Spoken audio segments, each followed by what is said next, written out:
Hi, everybody. Hello, I'm Ryan. I'm Bethany. And we are Ryan and Bethany Board Game Reviews. And today we get to talk about Meeple Land, and this is published by Blue Orange Games. Don't forget to hit that subscribe button so you can see our videos as they come out. When I was a kid, there was this video game that's really cheesy, old school, Windows 95 or 92 maybe even. Whoa. Video game called Roller Coaster Tycoon or something. Did you ever play this? Of course not. Carry on. You're missing out. 92. Do you know how old I was in 92? Not old enough. This game was awesome. You get to build roller coasters and charge people money, and it's fantastic. This game gave me that same experience in a board game, and I loved it. So what you're doing is you are drafting different roller coaster, different just amusements. Or what am I trying to say? Attractions, I guess we'll call them. Different attractions that you're drafting, and then you have to draft different kinds of meeples to ride those different rides. You're trying to get as many points as possible by getting the most meeples riding your rides. No people. Yeah, no people allowed. As you can tell, I don't know if you can tell, but there's a dude driving. Yeah, there's a human. But meeples are going in. We have questions. But we won't talk about that in this review. Yeah, what is this world where meeples and humans coexist and they are sentient meeples? Yeah. I get way off the track here. Let me give you a quick overview of what this game looks like on the table. All right, here's our main setup for Meeple Land. We are running an amusement park specifically for meeples. We want to have the biggest variety of attractions, and they're going to come in small, medium, and large tiles. We've got a whole bunch of these little teeny tiny meeples in 4 different colors. And we've also got some money over here. And what we're going to do is we're going to play over 4 rounds. Each round, we're going to buy some stuff. We're going to fill our attractions with meeples that we're going to draft at the end of the round. And then we're going to get some kind of an income. We're going to do that 4 times, and at the end of the game, whoever has the most points wins. There are a ton of different attractions that you can try to buy. We start off with kind of a scoring sheet, but as the game goes on, as you purchase ones, you cross off on the board here on your little page what you've purchased. So, for instance, if you purchase this, Ferris wheel, you would cross that off on your page, showing over here that you have bought that Ferris wheel, so you don't maybe accidentally buy a second one later on. On the tiles themselves, they're going to have some information here. So, for instance, at the bottom right, they're going to show what the cost is. This one costs $6. And this is, of course, what the attraction is itself, this kind of water slide thing. There's a whole bunch of paths going on and off of it. And over here are different meeples that want to go on this attraction. This can hold 2 of the blue meeples just by themselves.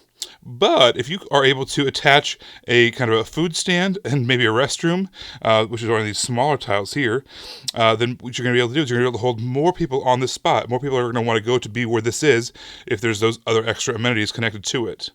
At the end of each round, for every green and blue meeple that you have on your board, for instance, we've got our 2 blue there at the top, we're going to get 1 extra income apiece, $1 apiece. But for these ones that have that plus dollar symbol, for every meeple that you have sitting on top of those, you're going to get an extra $1. So, for instance, if we had this whole card filled out, we'd get $1, 2, 3, 4, 5, $6 if we were to completely max out that tile.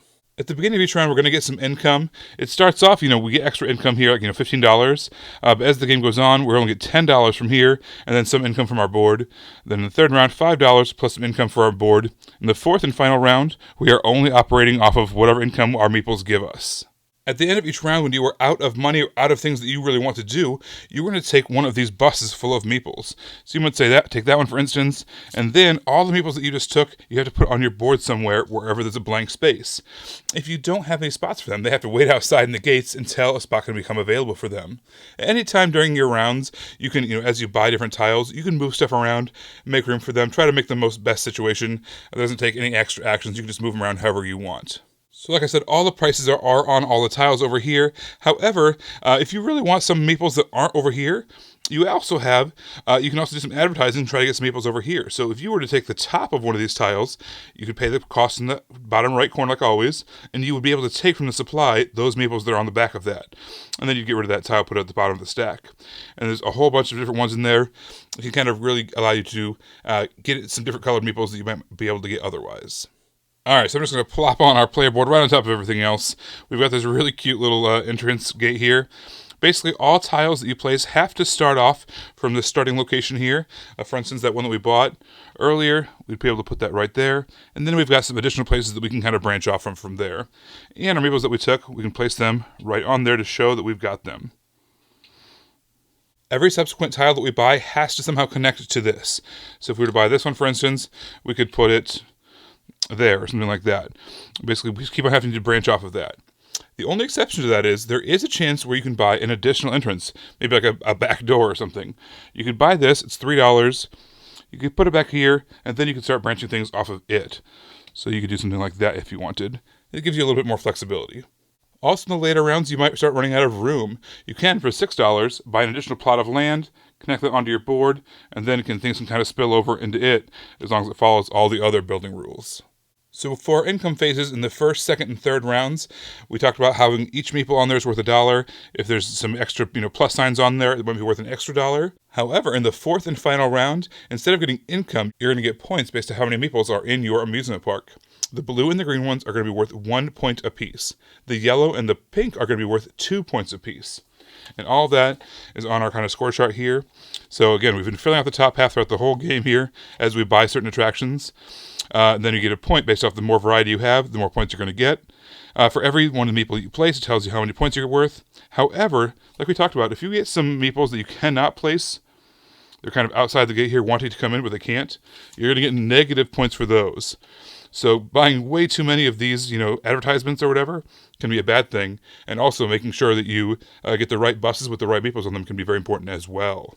So after you add up how many attractions you have, how many meeples you have, and you subtract off how many meeples are out in front, you're also going to get a negative bonus based off of routes that kind of dead end into each other. Let's say we had something like this where that was placed legally, but it kind of dead ends over here. You'd lose points for that as well. But whoever has the most points at the end of the game wins. Okay, guys, I really loved how adorable and tiny these meeples were. They were just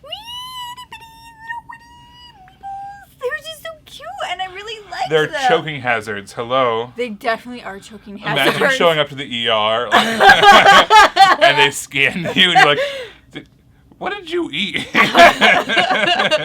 actually, no, seriously though, they probably the animals too. That's how little they are. But I thought they were super cute and adorable, and I really liked them. Yeah, they were cool. I really liked how the game kind of ramped up as you went on. Your income dwindled a little bit, and you were subsidized as the game went on. But you had to kind of ramp up your own income to make it match, and then also ultimately turning all the income into points at the end of the game. I thought that was a really nice kind of ramping up of the game. It made sense at the end of the day. How many tickets did you sell? That's really what matters, not money. Well, tickets is money in the real world, but whatever. Customer satisfaction. Not in Meeple Land. Yeah. So I really enjoyed the kind of the way the game progressed. So I thought it was fun that how the meeples are points at the end, but also that the attractions, you get sets of them and you get more as you get more. And I found what was happening a lot with me is that I had all these leftover meeples, so I would want certain attractions that had those colors on them so I could fulfill that. But it always happened that I already had that attraction, so I was like, I don't know what I should do. Should I buy this? Should I not buy this? I need to put these people somewhere. But I'm going to be getting new people in this van soon enough, or this bus thing, not van. Yeah. Shuttle van. Shuttle van, yeah. Yeah, so I personally enjoyed having to think that through and try to figure out what I was doing. But, Ryan never had that problem. So I'm wondering if I was just playing the game wrong, because he just never had leftover meeples, ever. I am the Meeple Whisperer. It's true. Also, I think the two-player game was specifically very, very fast-paced. Yeah. You should buy a tile. You buy a tile, buy a tile, buy a tile, buy a tile, cash in, the round's over. I mean, we were flying through these rounds. I thought that was really smooth, really quick. Didn't overstay its welcome whatsoever. Yeah, the only real complaint that I had about this game is I would have loved to been able to refresh the attraction tile. Whether I'd have to waste a turn or spend money to do that, I really would have liked a way to have seen more things, which would have happened in a higher play, like the full count. You're going to see a bunch of stuff, but I just wanted a way to refresh that. I have no complaints about the gameplay. What I have... I know what's happening. I have complaints about, the first time punching it out and trying to organize the box, and then every subsequent time tearing down the game and trying to put it back in the box. It has this really nice quality insert, but not a single compartment in that insert, like, matched up with any of the components. I mean, any one of these big areas could have been for the big tiles, or for the small tiles, or for the meeples, or for the money, or I guess the money had like little trays, but everything was kind of like, where do I put it? I don't know. I need someone to tell me. I need instructions on where to put the things in the box at the end of the game. Yes. I mean, this thing was, if we took away the insert, this box would be a quarter of the size it is. Because everything, you just put it in bags. That's my suggestion. Throw away the insert, even though it's a nice high quality one. If it's high quality and has a bad function, it's not high quality. I will be hearing this speech every time we play this game. Unless I take my own advice and I just throw away the insert and I just put everything in bags. Do that. I know, I've never thrown away an insert in my life. I have like a secret cupboard that nobody knows about where I just keep all the inserts that I don't use, but I'm too scared to throw away. And expansion boxes. Yeah. So anyway. I've got a problem. Yeah, it's okay. So anyway, I really enjoyed Meeple Land. I am finally understanding it. We played it the first time and I did really bad. I got a ton of negatives. We played it the second time and I did even worse. And I was like, I obviously just don't understand this game, even though I enjoyed it. But finally, my score is moving on up, and eventually I'll pass you. It's like one of those things where my score's like slowly growing, but like yours are like astronomically growing, and eventually you're gonna cross me. Yeah. I believe in you. You can do it. We can hope. We can hope, guys. Oh, yeah, I really enjoyed this game. I thought it was fun. I thought it was cute. I think it had a great table presence to it. The theme worked really well, and it brought back that nostalgic feeling, to me at least, of the kind of that Railroad Tycoon, or whatever the name of that game was, that I enjoyed it from when I was a kid.